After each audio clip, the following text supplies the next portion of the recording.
Nossa história começa em um tempo difícil para os israelitas, que estavam sendo oprimidos pelos filisteus há 40 anos. Na cidade de Zorá vivia um homem chamado Manoá, da tribo de Dan. Sua esposa era estéril e não podia ter filhos. No entanto, um dia o anjo do Senhor apareceu a ela e disse: "Você é estéril e não tem filhos, mas ficará grávida e dará à luz a um filho. Certifique-se de não beber vinho nem bebidas alcoólicas e não comer nada impuro. O menino será consagrado a Deus desde o seu nascimento e jamais passará lâmina sobre sua cabeça, pois ele será um nazireu, dedicado ao Senhor. Ele começará a libertar Israel do domínio dos filisteus." Com muita alegria, a mulher correu para contar a Manoá sobre a mensagem recebida. Manoá, preocupado, orou a Deus pedindo que o anjo retornasse para lhes dar mais orientações sobre como criar o filho. Deus ouviu sua oração e o anjo apareceu novamente. Manoá perguntou ao anjo quais seriam as orientações para a vida e missão de seu filho. O anjo reafirmou o que já havia dito. A esposa de Manoá deveria seguir todas as instruções que ele havia dado. Logo, a mulher deu à luz a um menino, e ele recebeu o nome de Sansão. À medida que Sansão crescia, o Senhor o abençoava, e o Espírito de Deus se movia poderosamente sobre ele. Quando jovem, Sansão foi até Timna e viu uma mulher filisteia. Voltou para casa e disse aos seus pais: "Vi uma mulher filisteia em Timna, arranje-a para mim como esposa." Seus pais ficaram surpresos e perguntaram: "Não há nenhuma mulher entre os nossos, entre os filhos de Israel, para você casar?"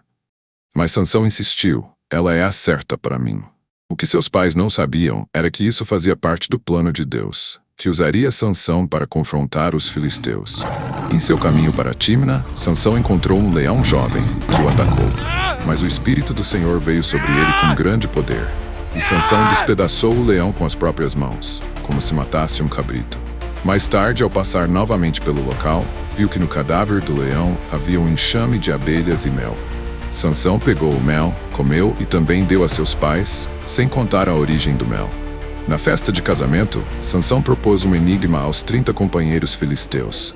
Do que devora saiu o que se come, do forte saiu o doce. Eles não conseguiram resolver, então pressionaram a esposa de Sansão a obter a resposta.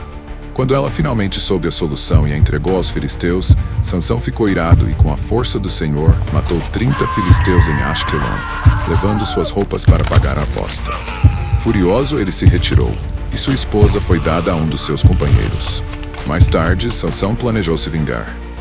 Ele capturou 300 raposas, amarrou-as em pares com tochas entre as caudas, e as soltou nos campos de trigo dos filisteus. O fogo consumiu as colheitas, e em retaliação, os filisteus queimaram sua esposa e seu pai. Sansão jurou vingança e atacou muitos deles. Em outro confronto, os filisteus se reuniram para prender Sansão. O povo de Judá, temeroso, foi até ele e disse: "Você não vê que os filisteus dominam sobre nós? Por que fez isso?" Sansão respondeu: "Eu apenas fiz a eles o que eles fizeram a mim." Então, eles o amarraram e o entregaram aos filisteus. Mas ao se aproximar deles, o Espírito do Senhor veio sobre ele e as cordas se partiram. Sansão pegou uma queixada de jumento e com ela matou 1000 filisteus. Depois dessa vitória, Sansão sentiu sede e orou a Deus, pedindo água. Deus fez brotar uma fonte em Leí e Sansão reviveu. Anos depois, Sansão se apaixonou por Dalila, uma mulher do vale de Soreque. Os príncipes dos filisteus ofereceram-lhe grande recompensa se ela descobrisse o segredo da força de Sansão. Dalila o tentou várias vezes, até que, após muitas insistências, Sansão revelou seu segredo. "Nunca passou lâmina sobre minha cabeça, pois sou um nazireu dedicado a Deus."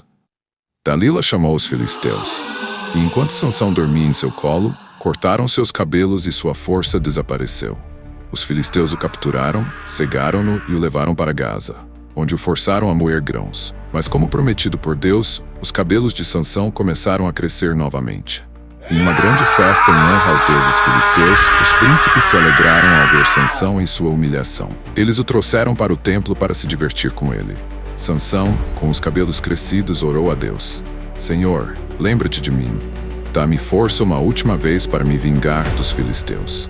Então, com suas mãos sobre as colunas do templo, Sansão empurrou com toda sua força e o templo desabou, matando todos os príncipes filisteus e mais de 3.000 pessoas. Sansão morreu, mas ele derrotou mais filisteus em sua morte do que em toda a sua vida. A lição de sua vida é clara: Deus pode usar até as nossas fraquezas para cumprir seus planos.